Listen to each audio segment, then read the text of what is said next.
Hey folks, this is Vince with Dad's Gaming Addiction, and once again, we're going to quickly check out Planet Crafter. So, I've been covering this game off and on for the last year or two, and they recently released an update, and I wanted to sort of come back to the game, explain what it was, and show off some of the new content.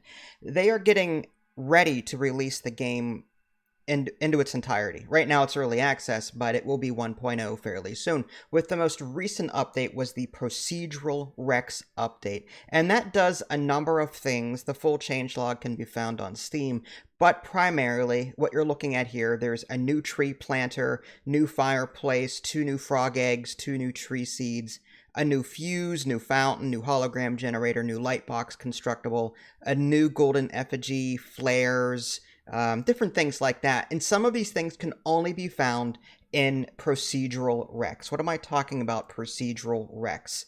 Well, there is a new structure that you can build, and it's like a gateway to a procedural environment where there's a wreck there, you explore it, and you will try and find new stuff. That's primarily what this is. And just to quickly give my impressions on that, part of me feels like the developers are moving in an odd direction with this game. The whole idea of the Planet Crafter is to survive on this barren planet and terraform it. You're going to be, managing oxygen and heat and pressure. You're trying to get life to grow here. And it's just weird that the procedural Rex come into play. They don't do anything, as far as I can tell, for the terraformation process. Right now, I'm on the latest stage, which is amphibians, and I guess mammals is coming up in a future update, but that is not a thing yet. And this is my terraformation score right now, 1.24 TTI, and that's comprised of oxygen, heat, pressure, and biomass. Biomass is something that you get later on in the game, and that's a combination of plants, insects, animals, different things like that that you're adding to the planet. Here's a quick look at the fireplace. That is something I was able to craft. It's just something real quick. I'm going to go ahead actually and head over. This is my main base, kind of, sort of, but I've created a separate base in the Paradise biome, which I'm naming these as I go, but it's you'll see what I mean. It's a very nice place. Here's the terraformer, or the teleporter rather, and here's the biome. It's like a nice lush area, and I needed more room to build a base that I needed, so I kind of built this.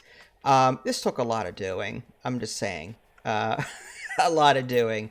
There's the DNA manipulator stuff here where you can turn, various resources like larva, mutagen, fertilizer. You can make butterfly larva, stuff. That's how you get some of the biomass score, stuff like that. But the main update here, and I'm going to head to that now, is that purpley thing swirling at me.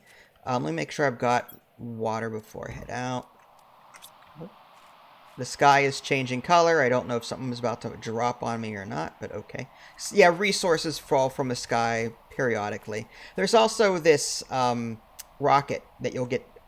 You'll get it down the line. It's where you can actually deposit things and you get credits for it. And credits can be used to buy things. Like, for example, there's the new fountain blueprint. For 20,000 Terra tokens, you can get the new fountain blueprint. That's part of this new update. The living compartment with dome, I think that's an old one. The hologram projector is also relatively new. I've got about 36,000 tokens right now. Whatever I can make that's the easiest to make, I usually just make a bunch of it en masse and just sell it. So yeah, different items here will give you different amounts of Terra tokens. You deposit it into this rocket and you shoot it off, and there you go. But that's an older update. This is the new update. Once you have enough resources to build this sucker, I mean, it's huge. Let's see if I can find it in this menu. There it is.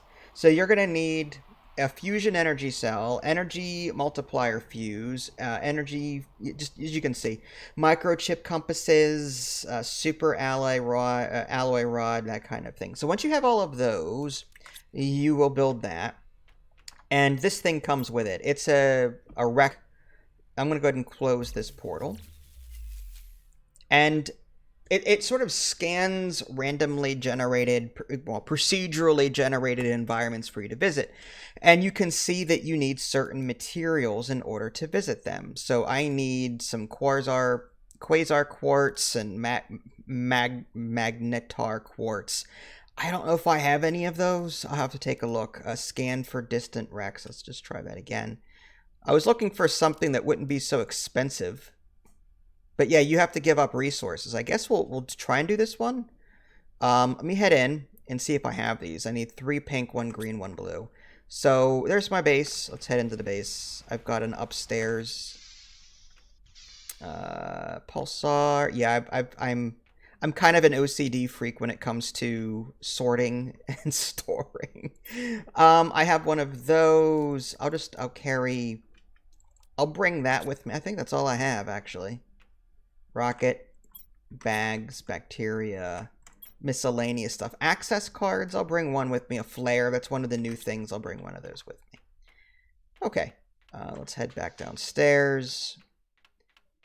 And we'll scan for wrecks again. Alright, do I have enough for this? Oh, I can open this one. Rarity 3, difficulty 5. Alright, let's go ahead and do that. And you can head inside. You get that. Now I'm just standing still. I'm not doing anything. Eventually you pop out the other side. And somewhere in this environment is a wreck for you to explore. Now, one complaint that I do have with these wrecks is that there's no mini-map. So you kind of have to use flares to figure out where you've been. It's like a hedge maze. It really is. Like, it's very easy to get lost in these things. And I have a terrible sense of direction, so I'm constantly getting lost. And it's frustrating sometimes. And also, like, trying to find the wreck in the first place is also annoying. Like, it's just, you've got this big environment that you really can't stay in, because once you close it, you can't revisit it, as far as I know. I guess I'm not meant to go that way. Yeah, there's the portal down there. Oh, there it is, I think. So there's the wreck. And like any other wreck, hit F for flashlight, maybe? T? I should have a flashlight, but oh, there it is, F. Okay. I don't know why it wasn't working. Okay, yeah, so once you're inside... Now, unlike other wrecks, disassembling these does not give you resources. It's really weird. I don't know if that's a bug or if that's intended, but typically disassembling those things would give you resources. So let's say you're, getting lost already. What you can do is you can put a flare down. I can right-click on this flare, and there's the flare. So I know that the exit is in this direction. Okay, so I'm going to go ahead and head down this stair here.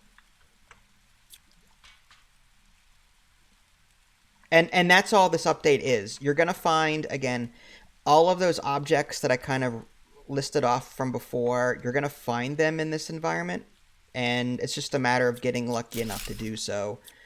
So it's a weird direction the developers went with this game. I would have prioritized co-op over something like this, or more terraformation stuffs. Like, all you're really doing in this game, like, this is just busy work, I feel. Like, this is just to keep the player busy for a while, because, this is just, it's procedurally generated, there's so much content. Well, yeah, but how much can you do this before you get sick of it, is my point. So, I still recommend the game. I have several hours in this. I spent a lot of time I love this game. I really do. I've grinded out so much in this game. Oh, is that the key? I've never used one of these. Can I use this key? Allows to open closed doors. All right, well, how do I use it? Can I... Do I have to use 3 of them? Really?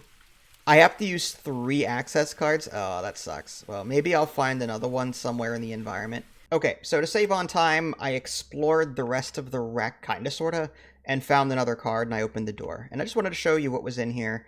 I don't even know what's in here. It looks like it's some kind of safe room. So, wow, lots of Terra tokens. So we'll just right-click on those to redeem them. We got some production multiplier fuses. We got some quartz. That's good. Well, this is a nice haul. Yeah, we'll just take... I don't think we need these. I mean, I'll take them until I can't hold anymore. Oh, man. I prioritize things I can only get down here. The mutagens are hard to make. I'll take one of those. These I'm actually going to put back. Osmium rods, they're not that hard to make. Fertilizer, they're a pain to make. I'll take that. There's a quartz. Take that. The flares are good. Eggplant seeds I don't need. So there were what? Okay, there's another one. 5 safes. Oh, there's obsidian. Yeah, there's a new lava biome, which was in one of the previous updates. You can get... I mean, once you find it, there's so much obsidian there, it's ridiculous. All right, so there was what? 1, 2, 3, 4, 5 safes. Okay. I'll take that. And nothing there, nothing there. Okay, can I disassemble these? Guess not. No. So yeah, that's a quick look at what you'll find in this room. And again, in the normal environment, you could actually disassemble these for like circuit boards and the like, but you can't do it here on these procedural wrecks. Let's go ahead and eat some beans.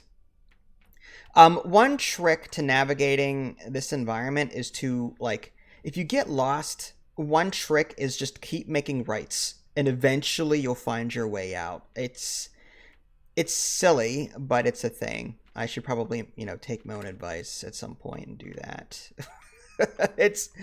I thought I knew where the exit was, but yeah, I guess we'll have to keep making rights. So, again, I have to stress that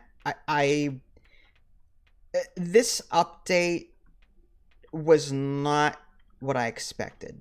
I'll just say that. Like, I was hoping for something that related to the terraformation process, or because the game is about to be released, something related to finally getting off this planet, because technically you're a prisoner. Like, you're trying to get off this planet. So it's like, I was hoping the story would be wrapping up at some point.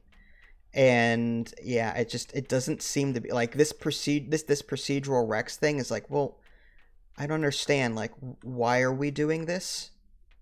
Like, why are we doing these procedurally Rex when it doesn't make any sense. When we're getting there it is. Finally, I found the stairs. Okay. So, yeah, I mean, to be fair, I've put so many hours into the Planet Crafter that I still recommend it. I love survival games. I love crafting games.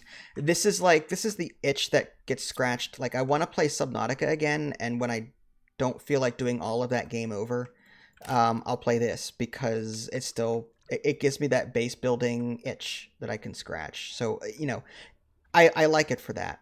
But this wreck thing, unless something is necessary to the endgame content, I'd say that you're safe to skip this unless you're a completionist and want everything in the game. Like, I don't see why you couldn't just skip all of this, to be honest with you. It's a shame, because there are some items that you can only get by exploring these wrecks. Oh, you can drink some of that water there. Is this... Oh, yeah, so this is where I was. This is where I came in. Okay. All right, folks, so there you go. Quick look at the Planet Crafter. It's still a recommend from me, despite the disappointment with this update. I'm hoping that, in the future updates, most importantly... I think co-op is the way this game needs to go. And then wrapping it up. Like, getting off this planet. What does that involve? That kind of thing. So, yeah. I hope you enjoyed the video. And if you want to see, like, more gameplay, I'll be happy to show it off, as I have time. Well, this is Vince. Thanks for watching. I will catch you all next time. Take care.